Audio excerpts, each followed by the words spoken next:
Hello दोस्तों, नमस्कार। मेरा नाम है आकाश और आप लोगों का बहुत बहुत स्वागत है कहानी क्राइम की चैनल पर। उम्मीद करता हूँ कि आप लोग बहुत अच्छे होंगे। आज की कहानी वर्ल्ड कप 2007 से जुड़ी हुई है, मगर यह कहानी किसी मैच की नहीं बल्कि पाकिस्तान के उस वक्त के कोच बॉब वुलमर की मर्डर मिस्ट्री से जुड़ी हुई है। क्रिकेट वर्ल्ड कप 2007 कई वजहों से चर्चा में रहा। क्रिकेट, जिसे कि इंडिया में एक धर्म माना जाता है, 2007 में इसी क्रिकेट की वजह से करोड़ों भारतीयों का सपना टूटा। हम सभी इंडियंस के लिए वर्ल्ड कप मतलब इंडिया वर्सेस पाकिस्तान। हालांकि हम और भी मैच बड़ी ही दिलचस्पी से देखते हैं, मगर वर्ल्ड कप जैसे बड़े इवेंट में इंडिया वर्सेस पाकिस्तान का मैच ना हो तो वर्ल्ड कप फीका फीका सा लगता है। और इस मैच का इंतज़ार सभी भारतीय बड़ी ही बेसब्री से करते हैं। महीनों पहले ही लोग इस मैच की टिकट खरीद लेते हैं।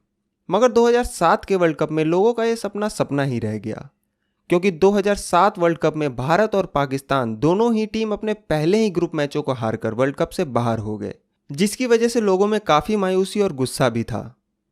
मगर इसके बाद जो न्यूज़ आती है वो पूरी दुनिया को हिलाकर रख देती है, और वो थी पाकिस्तान के हेड कोच बॉब वुलमर की रहस्यमयी मौत, जिसने पूरे वर्ल्ड कप पर एक धब्बा लगा दिया। एक तरीके से ये एक अजीबोगरीब वर्ल्ड कप था। इंडिया का बाहर होना, पाकिस्तान का बाहर होना, बॉब वुलमर की मौत, 2 बार फाइनल का होना, अंधेरे में वर्ल्ड कप का फाइनल होना, मतलब कुछ भी ऐसा नहीं हुआ जो लोगों को एक्साइट करे। इंडिया और पाकिस्तान के नज़रिए से अगर इस वर्ल्ड कप को सबसे मनहूस वर्ल्ड कप कहा जाए तो मुझे नहीं लगता कि इसमें किसी को कोई परेशानी होगी। तो इससे पहले कि मैं आपको बॉब वुलमर की रहस्यमय मौत की कहानी सुनाऊं, उससे पहले आपको ये जानना होगा कि आखिर बॉब वुलमर थे कौन। और आपका ये जानना जरूरी भी है, क्योंकि इनकी मौत का तार इनकी हिस्ट्री से भी जोड़कर देखा गया था। इत्तेफाक से बॉब वुलमर की जो पैदाइश हुई वो भारत में हुई। 14 मई 1948 को कानपुर उत्तर प्रदेश के एक हॉस्पिटल में बॉब वुलमर का जन्म होता है।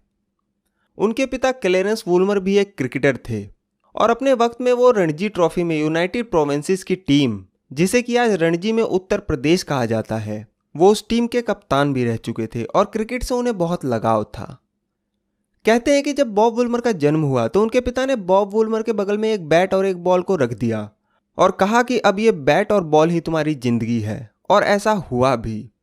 कुछ साल भारत में रुकने के बाद जब वो 7 साल के हुए तो वो इंग्लैंड चले गए। उसके बाद आगे की पढ़ाई उन्होंने वहीं की और स्कूल में भी क्रिकेट खेलना जारी रखा, जहां पर उन्होंने काफ़ी अच्छा प्रदर्शन किया, जिसकी वजह से उन्हें वहां की domestic team Kent county club के लिए खेलने का भी मौका मिला। और फिर 1972 में उन्होंने ऑस्ट्रेलिया के खिलाफ इंग्लैंड की तरफ से लॉर्ड्स में अपना इंटरनेशनल डेब्यू किया। मगर इसके बाद अगले कुछ सालों में उन्होंने सिर्फ 19 टेस्ट और 6 वनडे इंटरनेशनल ही खेले, और फिर क्रिकेट छोड़ लोकल टीमों को कोचिंग देने लगे। बाद में 1994 में उन्हें साउथ अफ्रीका का हेड कोच बनाया गया।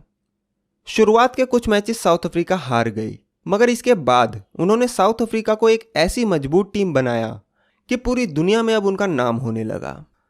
वो पहले ऐसे कोच थे जिन्होंने बैट्समैन और बॉलर की परफॉर्मेंस का लेखा जोखा रखने के लिए लैपटॉप का इस्तेमाल किया था, और आज भी उन्हें क्रिकेट के बेहतरीन कोचों में से एक माना जाता है। वो कोचिंग के लिए नए नए तरीकों को ईजाद करते थे। 1999 वर्ल्ड कप के एक मैच में वो साउथ अफ्रीका के कप्तान को लाइव मैच के दौरान ही ईयरपीस लगाकर इंस्ट्रक्शन देते नजर आए। हालांकि बीच मैच में ही उन्हें ऐसा करने से मना कर दिया गया, और फिर बाद में आईसीसी की तरफ से भी ऐसा करना बैन कर दिया गया, पर उस वक्त ये नियम के खिलाफ नहीं था। फिर उसी वर्ल्ड कप के सेमीफाइनल में ऑस्ट्रेलिया के खिलाफ मैच टाई होने के बाद भी साउथ अफ्रीका बाहर हो गई, जिसकी वजह से बॉब वुलमर को बहुत धक्का लगा।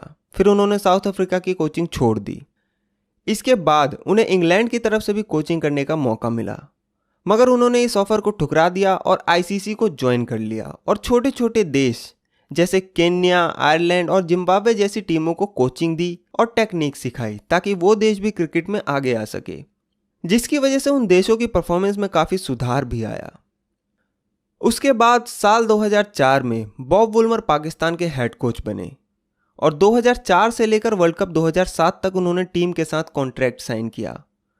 इस दौरान पाकिस्तान की परफॉर्मेंस मिला जुलाकर ठीक ठाक रही।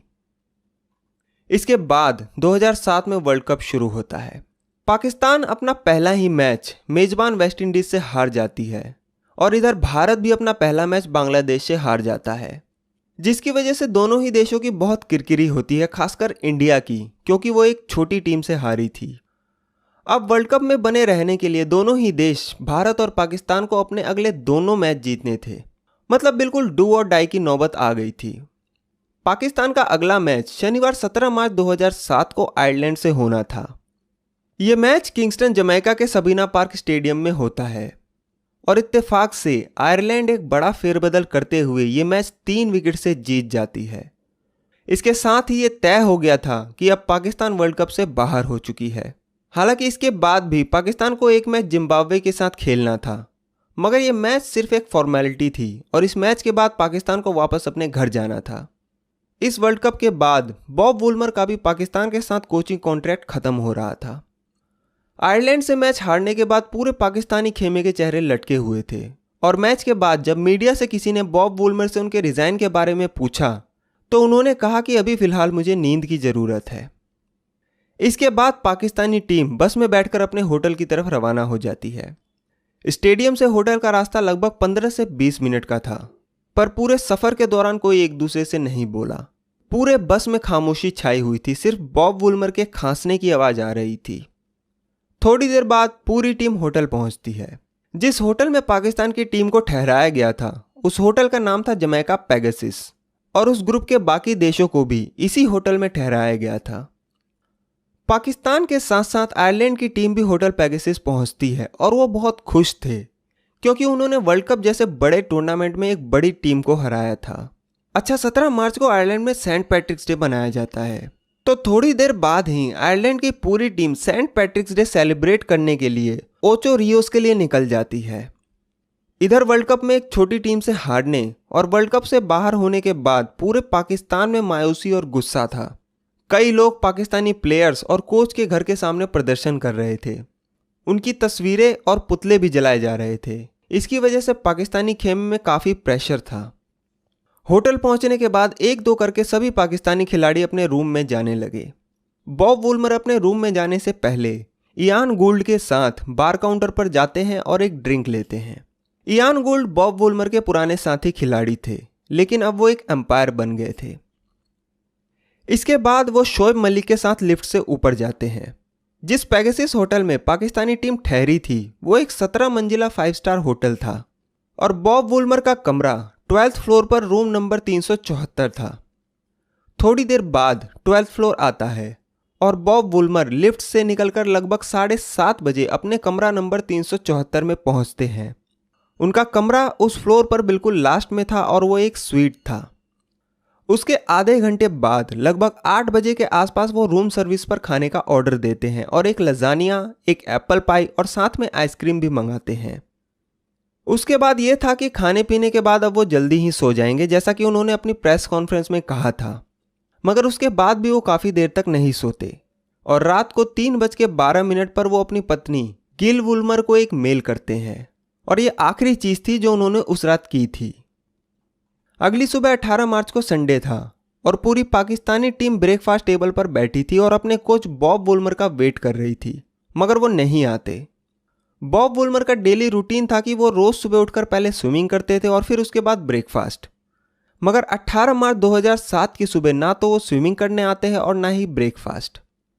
सभी पाकिस्तानी खिलाड़ियों को लगता है कि शायद वो अभी तक कल की हार से दुखी है, इसलिए नहीं आए और बात आई गई हो जाती है। मगर जब एक मेड रूम नंबर 374 की सफाई के लिए पहुंचती है तो गेट खोलते ही उसकी चीख निकल जाती है। वो देखती है कि बाथरूम में बॉब वुलमर बिना कपड़ों के ज़मीन पर गिरे हुए हैं। उनके मुंह और नाक पर कुछ जख्म के निशान हैं जिनसे कुछ खून भी निकला हुआ है और पूरे बाथरूम की दीवार पर उल्टियां बिखरी पड़ी हैं। उसके फौरन बाद डॉक्टर को बुलाया जाता है और किंगस्टन जमैका की पुलिस को भी खबर कर दी जाती है। डॉक्टर आकर चेक करते हैं और चेक करने के बाद वो बताते हैं कि उनकी मौत हो चुकी है। इसके बाद उनकी बॉडी को पोस्टमार्टम के लिए भेज दिया जाता है और पुलिस अपनी शुरुआती जांच में ये शक जताती है कि बॉब वुलमर की मौत हार्ट अटैक से हुई है। जैसे ही उनकी मौत की खबर बाहर आती है पूरा पाकिस्तानी खेमा और बाकी दुनिया भी सन्न रह जाती है। अब सारा फोकस बॉब वुलमर की मौत पर आ गया और क्रिकेट और वर्ल्ड कप को लगभग सब भूल गए। पूरा वर्ल्ड मीडिया उनकी मौत की खबर दिखाने लगा और ये शक जताया गया कि शायद वो आयरलैंड से हारकर वर्ल्ड कप से बाहर होने का सदमा बर्दाश्त नहीं कर पाए और प्रेशर इतना ज़्यादा था कि उन्हें हार्ट अटैक आया और मौत हो गई।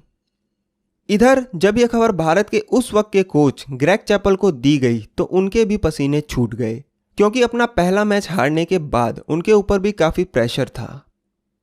बॉब वुल्मर की मौत के कुछ घंटे बाद ही पाकिस्तान के कप्तान इंजमाम उल हक भी वर्ल्ड कप के बाद अपने रिटायरमेंट का ऐलान कर देते हैं।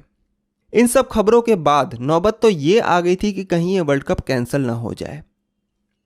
इसके बाद पोस्टमार्टम की शुरुआती रिपोर्ट में भी यही आया कि उनकी मौत हार्ट अटैक से हुई है।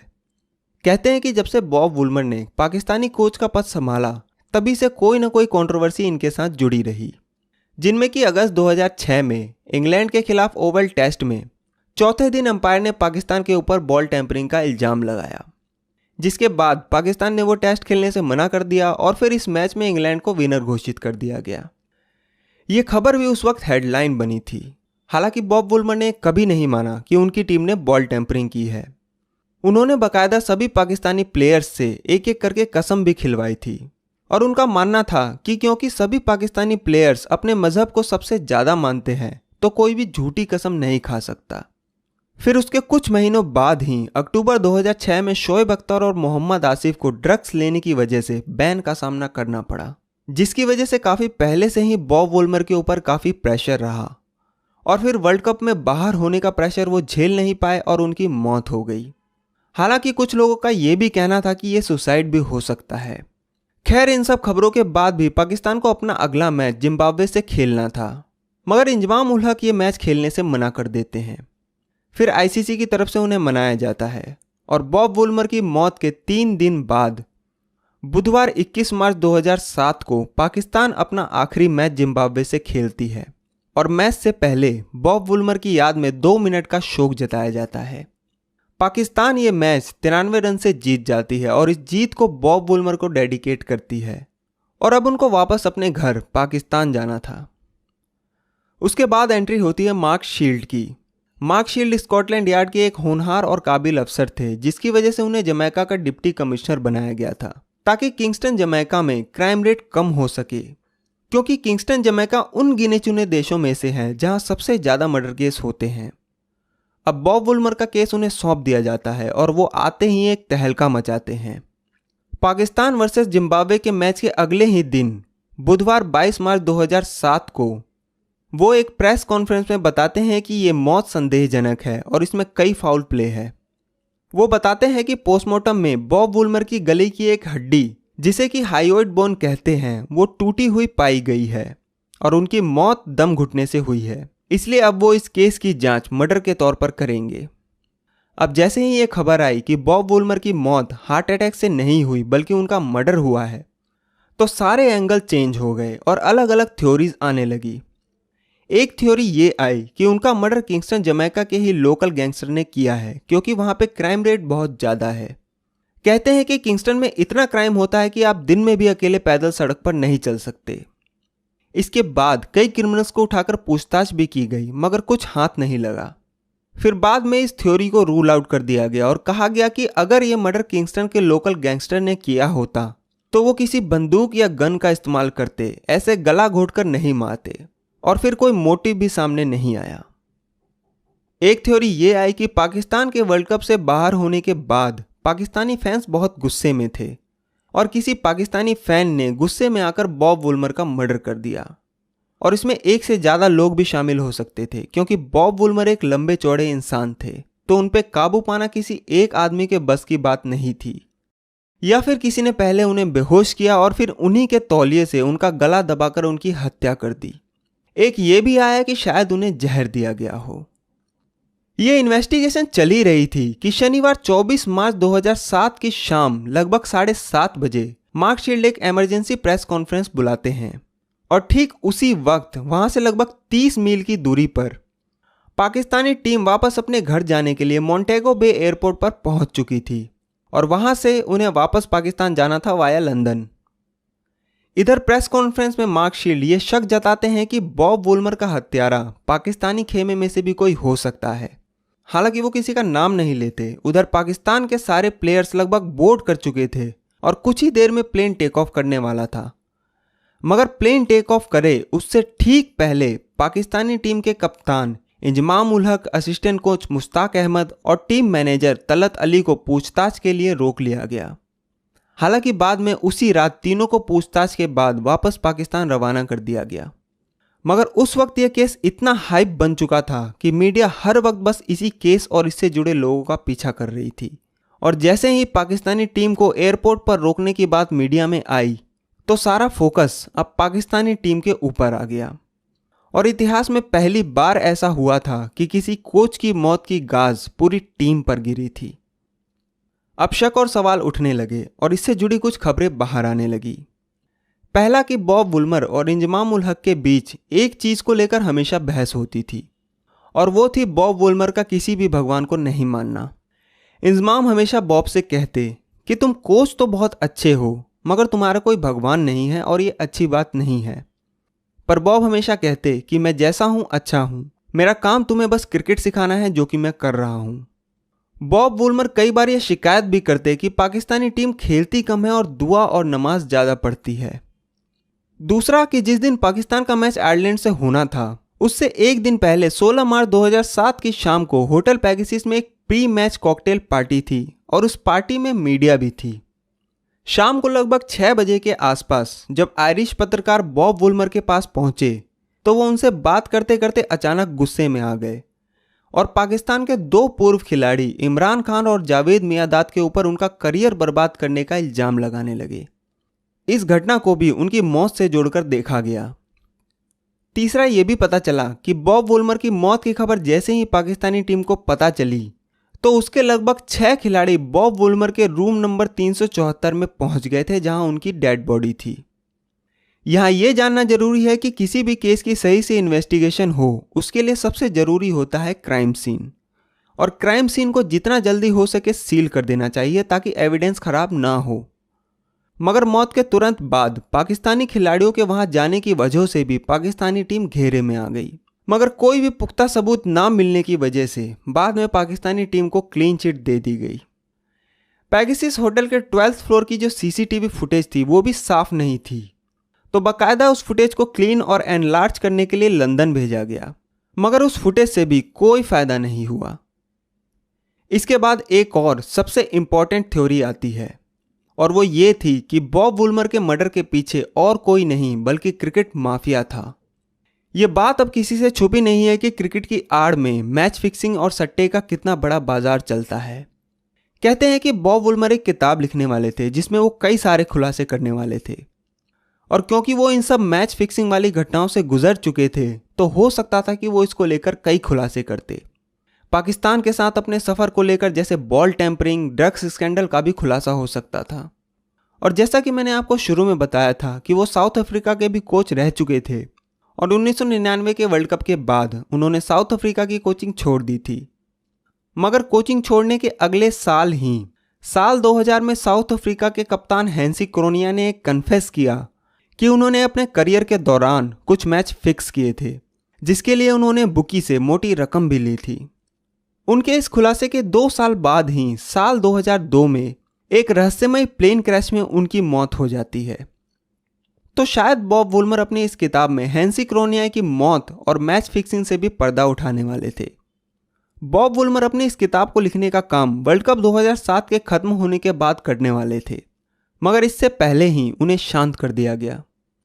दबी आवाज में तो ये बात भी उठने लगी कि वर्ल्ड कप में पाकिस्तान का जो मैच आयरलैंड से हुआ था वो फिक्स था, क्योंकि जिस तरह से पाकिस्तान के 10 विकेट कैच आउट हुए वो एक शक और सवाल पैदा कर रहा था। बॉब वुल्मर जिस चोटी के कोच थे और जैसे वो हर एक एनालिसिस के लिए लैपटॉप का इस्तेमाल करते थे, तो क्या उन्हें पता नहीं चला होगा कि मैच में आखिर चल क्या रहा है। उस रात अपनी मौत से पहले जो ईमेल उन्होंने अपनी वाइफ गिल को किया था उसे बाद में पब्लिक कर दिया गया। उस मेल में उन्होंने लिखा कि आज मैं बहुत दुखी हूँ, मुझे समझ में नहीं आ रहा कि 1999 के सेमीफाइनल में हारकर बाहर होना ज़्यादा बुरा था या आज मैच में हारकर पहले राउंड में बाहर होना। आज की हमारी बैटिंग की परफॉर्मेंस बहुत ही घटिया थी और मुझे जिस बात का डर था वही हुआ। इस मेल में बॉब वुल्मर ने जिस बात को लेकर डर दिखाया उसे मैच फिक्सिंग से जोड़कर देखा गया। इधर इन्वेस्टिगेशन चल ही रही थी कि अचानक से अगले कुछ दिनों में ही ये केस ठंडा पड़ने लगा। मार्क शील्ड, जो कि हर बात में आगे रहते थे, वो भी अब कुछ भी बोलने से कतराने लगे। फिर अगले 45 दिनों तक इस केस की जांच चली और 400 से ज़्यादा सस्पेक्ट को उठाया गया और पूछताछ की गई, मगर कोई फायदा नहीं हुआ। और 12 जून 2007 को सभी थ्योरीज को नकारते हुए किंगस्टन जमैका की पुलिस ये ऐलान करती है कि बॉब वुल्मर की मौत एक नेचुरल मौत थी। वो कहती है कि बॉब वुल्मर डायबिटीज़ के मरीज थे और उन्हें सोते वक्त सांस लेने में भी दिक्कत होती थी, जिनकी वो दवाइयाँ भी ले रहे थे, और उस वक्त उनकी मेडिकल कंडीशन भी बहुत अच्छी नहीं थी, और यही सारे कारण थे कि उन्हें हार्ट अटैक आया और उनकी मौत हो गई। मगर कहा जाता है कि बॉब वुल्मर उस वक्त बीते 10 सालों में सबसे फिट थे, रोज स्विमिंग और एक्सरसाइज भी करते थे, और उन्होंने अपना 15 किलो वेट भी कम कर लिया था। फिर किंगस्टन पुलिस ने यह भी बताया कि जो सीसीटीवी फुटेज लंदन भेजकर क्लीन करवाया गया था, उसमें भी यह पाया गया कि 17 मार्च 2007 की रात को बॉब वुल्मर के अलावा उनके कमरे में और कोई भी शख्स दाखिल नहीं हुआ। उसके बाद उन्होंने पोस्टमार्टम पर भी सवाल उठाए और कहा कि पोस्टमार्टम सही तरीके से नहीं किया गया और गलत रिपोर्ट दी गई, जिसके लिए उन्होंने एक स्टडी का हवाला दिया, जिसमें यह कहा गया कि जिस किंगस्टन जमैका की लैब में बॉब वुल्मर की ऑटोप्सी हुई, वो लैब 90% गलत रिपोर्ट देती है। जिस पोस्टमार्टम को करने में घंटों लगते हैं, वहाँ की लैब उस पोस्टमार्टम को करने में महज 20 मिनट लेती है। स्टडी में यह भी कहा गया कि रिपोर्ट में जिस गले की हड्डी की टूटने की बात कही गई थी, वो भी सही नहीं थी, क्योंकि जब हाइयोइड बोन टूटती है और दम घुटता है तो मरने वाले के फेस और गर्दन पर एक स्पॉट बन जाता है। मगर बॉब वुल्मर के फेस पर ऐसा कोई भी स्पॉट या निशान नहीं मिला था, और बिना ये गर्दन की हड्डी टूटे किसी की दम घुटने से मौत हो, ये पॉसिबल नहीं है। मगर शक और सवाल अब भी थे कि अगर आपको पता था कि किंगस्टन में सही से पोस्टमार्टम नहीं किया जाता, तो आपने उनका पोस्टमार्टम दोबारा कहीं और से क्यों नहीं कराया। और उस वक्त यह मांग भी की गई थी कि बॉब वुल्मर का दोबारा से पोस्टमार्टम किया जाए, मगर फिर भी ऐसा नहीं किया गया। बल्कि बॉब वुल्मर की बॉडी काफ़ी दिनों तक किंगस्टन में रही थी और सारी कागजी कार्रवाई के बाद ही उनकी बॉडी साउथ अफ्रीका भेजी गई थी। आखिर में नवंबर 2007 में जमैका के एक कोर्ट ने अपने फैसले में ये कहा कि हमें ऐसा कोई भी सबूत नहीं मिला जिससे हम किसी नतीजे पर पहुंच सके। ना तो हमारे पास इस चीज़ के पुख्ता सबूत है कि ये मर्डर है और ना ही नेचुरल डेथ के। तो बॉब वुल्मर की मौत को ना तो मर्डर कहा जा सकता है और ना ही नेचुरल डेथ। तो कुल मिलाकर आज इतने साल बाद भी ये पता नहीं चल सका है कि बॉब वुल्मर की मौत आखिर हुई कैसे। क्या उनकी मौत के पीछे सट्टा बाजार था? क्या क्रिकेट माफिया था? क्या कोई गुस्साया फैन था? क्या उन्होंने सुसाइड किया था? क्या उन्हें जहर दिया गया था? या ये एक नेचुरल मौत थी? फिर बार बार पुलिस का बयान बदलना, पहले हार्ट अटैक, फिर मर्डर, फिर दोबारा हार्ट अटैक, इन सब चीज़ों की वजह से सारे शक और सवाल आज भी जिंदा है। कोई भी ये दावे से नहीं कह सकता कि बॉब वुल्मर की मौत आखिर कैसे हुई, और उनकी मौत आज भी एक रहस्य है। आप सभी को इस बारे में क्या लगता है, हमें कमेंट करके अपनी राय जरूर बताएं। तो आज की कहानी में बस इतना ही। मुझे उम्मीद है कि आप लोगों को ये कहानी पसंद आई होगी। अगर आपको कहानी पसंद आई हो तो इसे लाइक करें और कमेंट करके बताएं कि आपको कहानी कैसी लगी, और इसे ज़्यादा से ज़्यादा शेयर करें और चैनल को सब्सक्राइब करके बेल आइकन को जरूर दबाएं ताकि आप मेरी कोई भी कहानी मिस ना करें। मैं आपसे मिलूंगा अगली कहानी में, तब तक के लिए अपना ख्याल रखिए। Thank you very much.